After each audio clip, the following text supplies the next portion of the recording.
Hello everyone, welcome back to the Grim Dawn class examination. This is going to be we're back on the Paladin, by the way. The previous two episodes I talked about the skills in depth, and I talked about the endgame sets in depth. Now I'm going to be talking about individual pieces of equipment for the Paladin, endgame equipment specifically. Now, there are a lot of interesting individual pieces that can be used for this class. Some of which is interesting, some of which is fairly standard. Whether or not you want to combine these with sets mentioned in the previous episode or not is totally up to you. But let's go over these. Now, first off, I want to talk about the Conduit of Runic Whispers, because this is a very interesting amulet.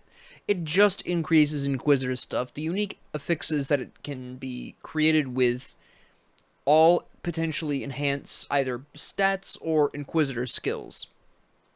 It may take you a couple of crafting attempts to create the conduit that actually enhances the skills you're using, but if you're ever in need of an amulet for any purpose for this mastery, the Conduit of Runic Whispers works here really well, especially with Word of Renewal, which, as we all know, is very effective with resilience. So I tend to use this a bit more specifically with the Paladin than I do with other classes that feature the Inquisitor, because I'm more likely to use Word of Renewal. I use Word of Renewal often, I'll concede that, but I don't always use it. But it's so incredibly effective with Oathkeeper. In pretty much any build that you're running Oathkeeper with, any Paladin build can benefit from Word of Renewal resilience combination. So this always is a great backup pick if you have no other amulet that you have in mind and you want to maybe stay alive a little bit more. This is also something that I would almost consider a necessity when running a Paladin in late game hardcore as well, for very similar reasons. And with the +1 to all skills in Inquisitor, and of course the ability to enhance really any other Inquisitor skills if you craft it, if you get lucky while crafting, you've got a lot of potential with this. I just wanted to mention this really quickly, because it is very significant, specifically for the Paladin, more than any other, more than most other classes, I'll put it that way.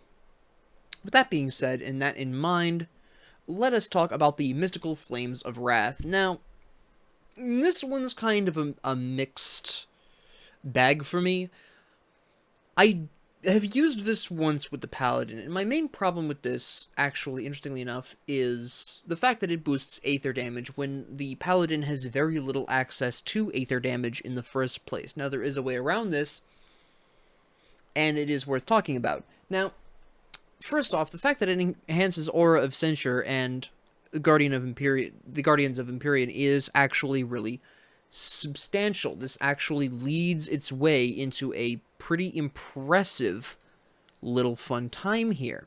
Alright, so we're going to go ahead and build these. The only real issue with this is that, as you'll notice, it is a little bit more expensive than you would normally go, because you actually have to max out both classes here to get this to really work. Obviously, if you're using Guardians of Empyrean, you're already reducing fire resistance. It's pretty useful to have Celestial Presence, and again, even more if you have allies. But now, what we would necessarily want to do is Stormbox, right? And at this point, I actually would recommend either, actually we're not going to go full here, I have Reckoning with Soulfire, because you'll notice with the Flames of Wrath, the Mythical Flames of Wrath, we're doing fire and Aether damage, sure. Now, the only Aether damage that the Paladin has access to is an Aether-enhanced Stormbox, but the tether still does lightning damage. It actually says so right here, the tether remains electrified. In other words, the tether continues to do its base electric damage here. So you're doing lightning, you're doing Aether, you're doing fire from Aura of Censure. Going into Eye of Reckoning and Soulfire just makes a lot of sense because you have the lightning and the fire here already. So that tends to work out really well as well. Now, you don't necessarily have to. This is just something I personally prefer. If you're using ranged, it's actually a little bit better, technically. running ranged expertise, bursting around, and storm spread is very effective. And of course, as I've always been stating the whole time, storm spread is better in melee range. So playing a melee dual-wielding pistol build actually is very viable under this, and does good amounts of lightning and fire damage.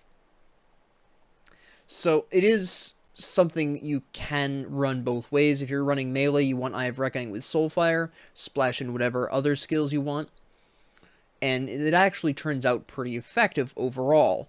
Like I said, I've used this once. It was pretty effective. It wasn't my favorite way of playing Paladin. I experimented with a lot of different classes. I actually originally begun Beyblading, but I switched to the melee pistols because it just was easier to slap the Stormbox on without having to interrupt a spin. That's just a personal preference of mine. If you don't mind interrupting your Beyblading to refresh a Stormbox, that's totally fine. But I did use this with both, and then I experimented around a little bit, but the rest of the skills comes really down to your personal preference. I did not really go into cold, though. I tried it, but since there's really no enhancement necessarily for this, obviously you could combine it with other equipment if you wanted to do cold damage. I just focused on fire damage in that particular build. That was, again, a personal preference. It was already enhanced by this, so I just really focused in on the fire damage. If you are going to use the dual wielding, it is actually worth noting that Righteous Fervor absolutely slaps, and I would strongly recommend that. This is absolutely incredibly useful under those circumstances, so do keep that in mind. If you were feeling particularly spicy, and this is something that I haven't personally played with, but I do intend on testing later on, is single-hand pistol with a shield, thereby bringing in Safeguard, and potentially, I'm not sure, Aegis of Men but that is something that I intend on experimenting with. In theory, it is just a bit tankier. You're basically trading off the occasional second shot or faster shot for some extra defense and enhanced fire damage, internal trauma damage, and physical damage. The internal trauma damage isn't too big of a deal, but you can see where that's going anyways. But that's something else you can do with the Mythical Flames of Wrath. Really, the only issue I have with the Aether damage is it does kind of lock you into the Stormbox if you really want to fully utilize this item. Obviously, you don't have to use the Aether damage. That goes without saying. But it is fairly interesting to play with.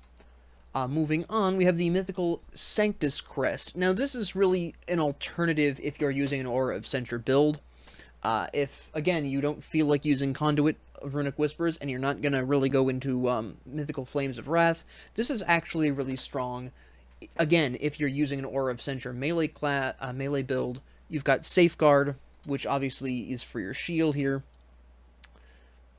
And then you've got an Aura of Censure enhancement here. Again, if you're using an Aura of Censure melee build, this is a really good item to pick up. You've got great shield block chance increased to the maximum amount your shield will block, which is actually pretty potent. You have impressive amounts of maximum resistance increases. It's just a really strong amulet. You've even got Aether and Chaos and Elemental resistances slapped in here. Actually, this metal really resists pretty much anything you want. Actually, it occurs to me, sorry, for some reason I thought this was an amulet. I believe I called it that. You can actually use both of these at the same time if you really want to. I just for some bizarre reason, I read that as amulet. I had a complete brain cramp. But yeah, Aura of Censure here, Aura of Censure here. Safeguard, right? You can, like I mentioned, you can absolutely go into Safeguard with a pistol. You can go Safeguard with a melee weapon and go Eye of Reckoning, Soulfire, like I mentioned earlier. These two work really well together. I actually did not use this with the Mythical Flames of Wrath. I'm pretty sure that I got this first and experimented with this first, and then I found this later. I have played with this before, but I have not used the two together because I'm apparently brain cramped. Then we have the Flesh Warp Defender. Now, this is just something you're going to commonly pick up. This obviously enhances fire damage, Heart of Wrath, Crushing Verdict, Judgment. It's just a really good time. The only reason I really want to mention this is if you're running a shield build, this is a really nice stopgap shield until you find something better. It's a pretty decent shield overall. Does work really well with pistol, and you're using bursting round, obviously. That's a good time. But to talk about some more serious shields, we have the Sky Breach Bulwark. Now, this is going to be one of those things, and I'm going to be coming back to this subject a little bit, so I'll be referring back to this shield. You'll notice a large amount of lightning and fire damage here, particularly lightning damage, which this actually tacks on, which is a really interesting time. You've got enhancements to Aegis of Men here, and you have +1 to all skills of Inquisitor, right? And also Aegis of Men here starts doing lightning damage. This is actually an impressively effective shield to use with pistols, if you really want to. Again, pistol, bursting round, storm strike, slap down an Inquisitor's shield, use Aegis of Men here, pull that aggro, safeguard for more fire damage, slap people down. It's a really magical time. I'm a huge fan of this shield because it's really interesting playing a lightning-focused, a lightning and fire-focused Paladin very specifically, because usually a lot of like default Paladin builds go into fire and physical or fire and piercing. You saw the skills video and how very easy it is to build into fire damage with the Paladin. The fact that you can do fire and lightning is quite potent. There is a mild problem with high elemental resist enemies like ethereals. There is a bit of a problem there with that, but if you're working with allies and you're tanking, this is absolutely fantastic. Also, it's worth noting, you don't even necessarily have to use pistols. Again, you can go into Soulfire for some extra lightning damage if you really want. That's a pretty good time as well. But this is, lightning damage, which is just really interesting. This, actually, I'm going to state right out, this is another lightning build. This is my favorite way, one of my favorite ways of Beyblading with Paladin. Now, Paladin isn't my favorite class to Beyblade with, but when I do want to Beyblade with the Paladin, this is usually what I go to, because it's really fun to go with a lightning Beyblade, because you've got +2 to Inquisitor and Oathkeeper, so you can basically do whatever you want. And obviously Soulfire does lightning damage. Boom. It just Beyblade to your heart's content and have a grand time. Slap on Aura of Censure for that elemental resistance. Grab Word of Renewal for move and heal. And then run Resilience to keep yourself alive longer, and you've got a really fun time. Of course, summon Guardian of Empyrean as well. And there you go. It just absolutely go wild. There's really not much more I can say about it. It's just my favorite way of playing this. Are there other ways you can play this? Absolutely. There are. That's just how I played it when because, of course, gotta love your Beyblades. There is the potential to have a really fascinating Righteous Fervor Fire Electric Physical build going on here, which is very effective. I've played Righteous Fervor with two-handed weapons before, not necessarily Mythical Alvaric's Rebuke, but with other two-handed weapons, and it is very effective with that, obviously. That pretty much goes without saying. It would be the same with this here. You just would really be going into, Stormbox for ranged enemies, really. And that would probably be a majority, Stormbox, Inquisitor Seal, Aura of Censure, run Righteous Fervor, and maybe you run Vira's Might to close some distance, potentially. Absolutely fantastic weapon. I love this a lot. This is the gun. This is the two-handed gun that I'll typically fall back on. This is very standard form fire damage, obviously. You've got, Inquisitor, you've got Retribution here, you've got Righteous Fervor, and this is actually the significant part because you can actually set up a really incredible, and I mentioned this before, but a really incredible Righteous Fervor build, run Divine Mandate, Bursting Round, run Inquisitor Seal for when enemies get close to you, run the Rune of Callistor, and this is how I typically will, if I'm going to run a Righteous Fervor build, this is what I'm using. It's so potent, it does so much damage, it is absolutely incredible, it is a really fun time. Especially the irony of running a gun called the Hellborn with a Paladin, it's just delicious. I've always appreciated that irony. The attack speed is really useful here as well. On top of the attack speed you're already going to be getting from ranged expertise, it just absolutely slaps. It's fairly bog standard, I will give you that, but if you really like what I would describe as the classic Paladin ranged build of blasting enemies away with ranged Righteous Fervor, the Mythical Hellborn is absolutely up your alley. It's just a good time. build Ulzwin's Torch from your constellations, and you're really rolling, right? Absolutely fantastic. The Gaze of Empyrean is actually, this goes back to the Aura of Censure build as well, obviously, because you're getting Aura of Censure, but notice the larger target area. This actually is something that, if you're going to run a ranged Aura of Censure build, I would almost argue this is a necessity. There's really not much more to say, because obviously Aura of Censure, you're increasing Ascension as well, I believe, yes. So just this, basically what I do with this, and what you would probably do, because I've used this a couple of times, is ranged with Aura of Censure, and whenever enemies get into melee range of you, which you don't want as a ranged character, just bust out Ascension, and you're pretty much fine. Again, this is really good with Righteous Fervor, and with ranged expertise. Actually, the combination of the Hellborn and the Gaze of Empyrean is really nice, which is actually why I put these two together here.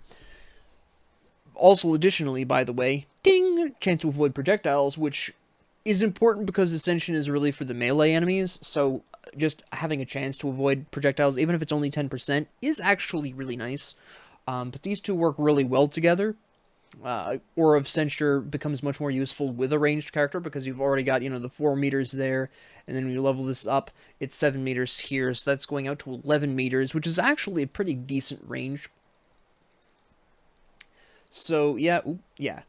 So, this is actually a really fantastic helmet, and again, if you want to run the Mythical Hellborn, the Gaze of Empyrean, the Mythical Flames of Wrath, and the Mythical Sanctus Crest, this is an absolutely, you can still run this for the Aura of Censure and the absolutely incredible resistances if you really want to. But definitely the Flames of Wrath here, because you're increasing that Aura of Censure.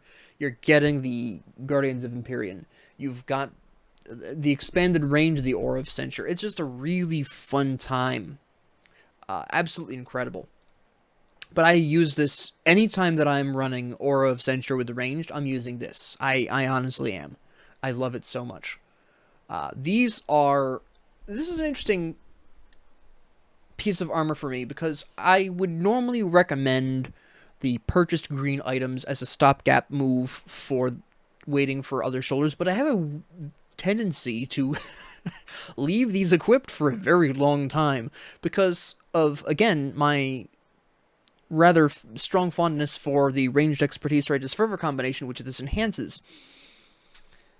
Whether or not you want to keep these on permanently or as a stopgap is entirely up to you, but you will find these very effective if you are running that specific combination. And again, this goes back to the Mythical Hellborn, where you're already going to be wanting to run those. This is really effective for that. And, of course, since you purchase this, you don't even need to worry about farming it. I find these abnormally useful for how I typically play Paladin, and I tend to equip these for much longer periods of time than I think most people would. This is actually a piece that I really wanted to talk about because it is one of the very few non-set cold conversions that the Paladin is going to get. And even then, it's still a bit of an odd choice. You see, it actually enhances Infernal Purge here. Infernal Purge, by the way, Flames of Ignifar, Intensify, Infernal Purge. Right? You're actually looking to very specifically convert the fire damage to cold damage. So it's this really odd... I use this melee. It was weird. It is effective, first off. It's more effective than you would think trying to convert some of your fire damage to cold damage, and you would think, well, I would normally want to full convert. And normally, yes, you'd be right. Except, consider how many devotions actually just reduce elemental resistance across the board very effectively. You've got the Danger Noodle. You've got Ultos. Right? You've got the Crown if you're really going all the way there. You know, you're going all in on that. It's an experience. I'll give you that. So, you could really go for the, concern that, oh, I'm not converting 100% of my fire damage. honestly, I didn't go out of my way to convert fire damage, and I never felt the need to.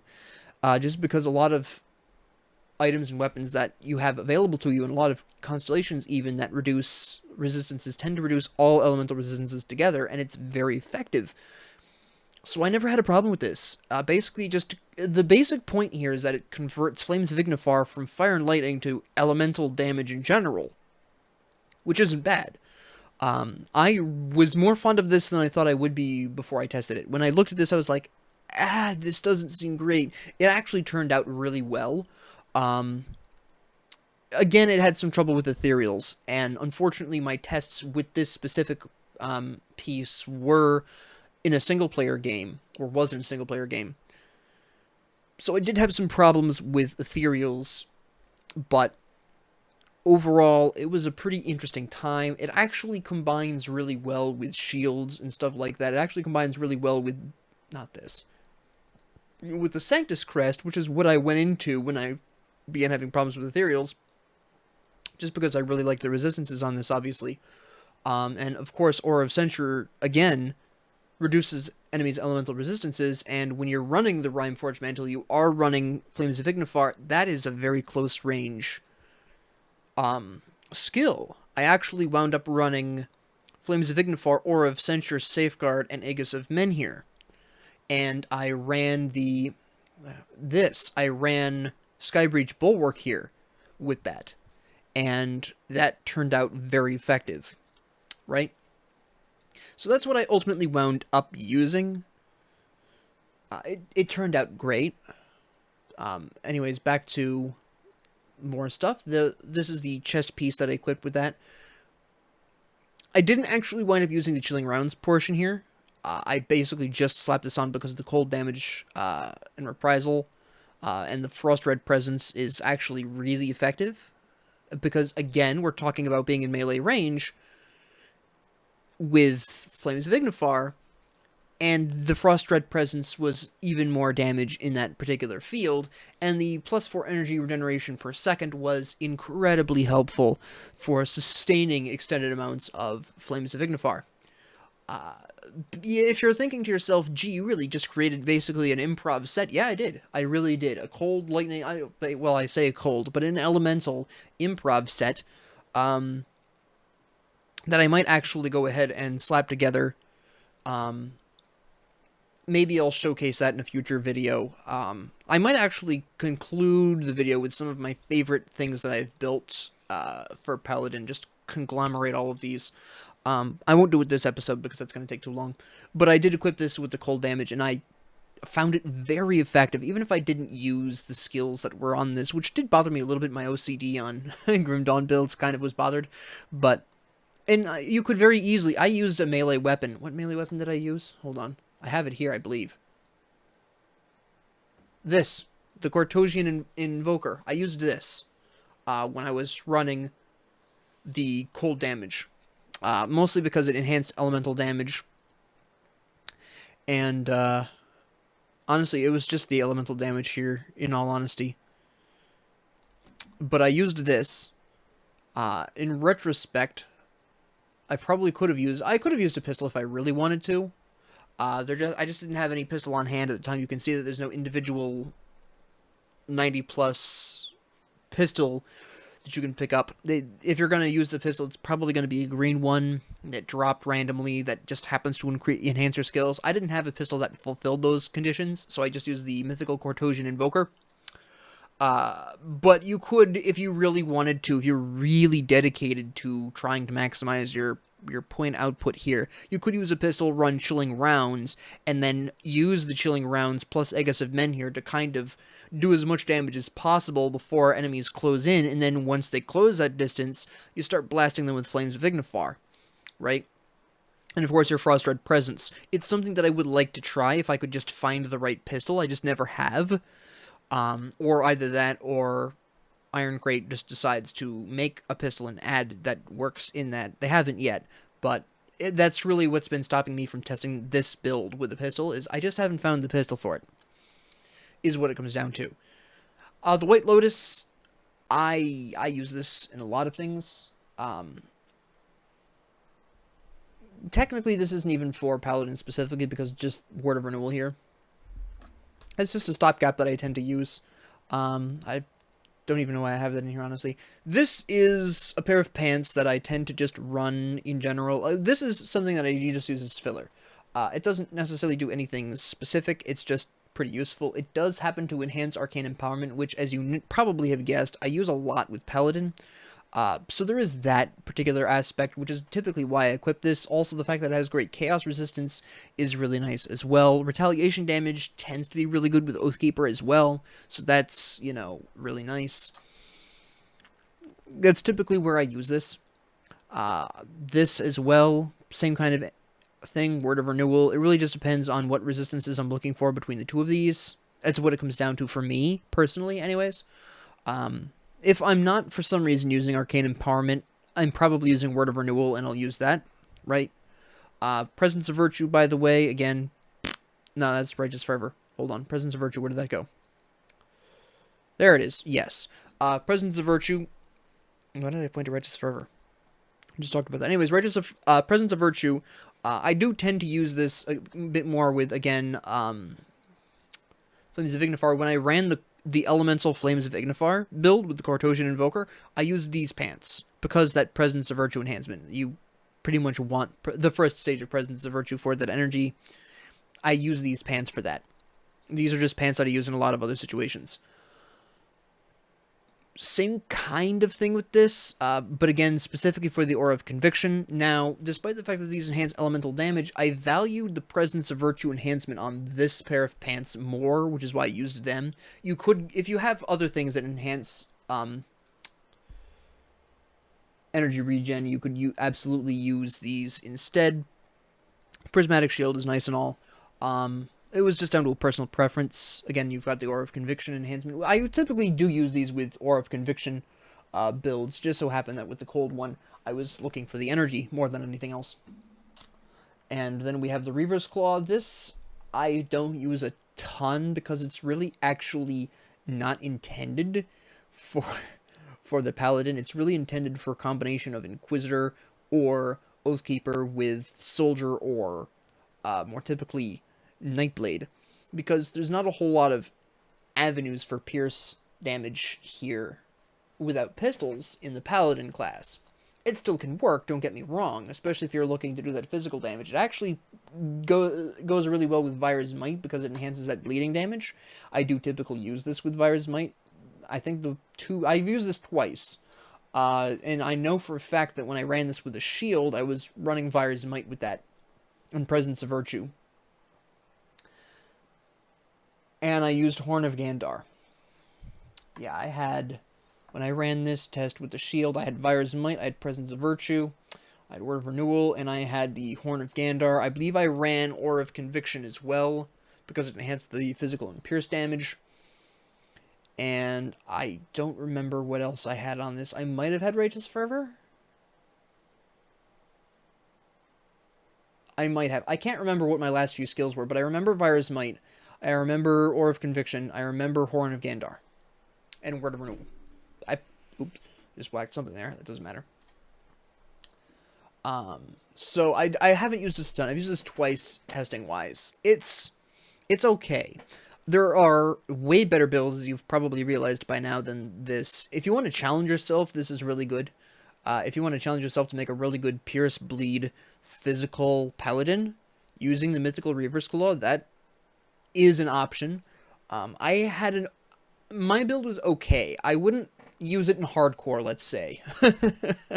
I'll just put it that way. It wasn't a hardcore build. I wouldn't want to take it in hardcore, and I would never be caught dead taking it in hardcore unless I was paid to. This is the last item I really want to talk about, is the Ascendant Authority. This makes for a really effective stopgap, mostly because it does enhance the Guardian of Empyrean. Really great for that. Fire and Aether damage, so again, if you're going for that Fire Aether build that we talked about earlier with the Flames of Wrath, and you don't feel like going into the whole rigmarole with Righteous Fervor, Bursting Ground, etc., this actually works really well with that, because again, you're doing Fire, you're doing Aether damage right there. If you do want to use a melee Righteous Fervor with the Mythical Flames of Wrath, you actually have Aether damage in here, which is another way you can really effectively use the Aether resistance down inherent in those items, right? So, with that being said, that's going to be the conclusion of this episode. This actually, this is the reason why I broke this down. If I had combined the so far 3 episodes of the classic examination of the Paladin, this would have been an hour-and-a-half video. Nobody has time for that. So I am glad I broke this down into the separate components. I will do a summary at the end of this series, talking about my favorites and kind of recapping the whole thing. But these are the individual items. As you've noticed, the Paladin has this unusual proclivity for really effective improv builds. Now, I want to put out a kind of end message here. I am reasonably confident there is an item for the Paladin. It enhances both Oathkeeper and Inquisitor skills, at least one of each. There's an item I feel like I'm forgetting that I've played with that I can't remember the name of. If I've missed an item, if you watch this video and you think to yourself, oh, he didn't talk about this item that enhances this Oathkeeper skill and this Inquisitor skill, he didn't talk about that, that's probably the item I've forgotten. If you know what this item is, assuming I am forgetting one, I just feel like I am. But if I am forgetting an item, and you know what it is, or you figure out what it is, please leave it down in the comments. I will update the description. I feel very strongly that I'm forgetting an item here. I spent a half hour scrounging Grim Tools, trying to remember what this item was, and I didn't have any success, but that doesn't necessarily mean it wasn't there. Maybe the only reason why it might not exist is because I might be remembering it from before they completely overhauled a lot of the items.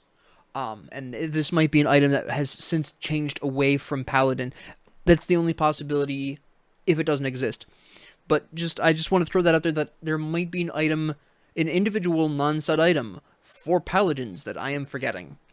I just wanted to mention that. With that being said, thank you all very much for joining me. If you have any comments, questions, concerns, ideas, suggestions, or requests, or you know what that item is that I feel like I'm forgetting, please leave it down in the comment section below. If you like this, please like and subscribe. If you didn't, please ignore me. And have a great 24 hours.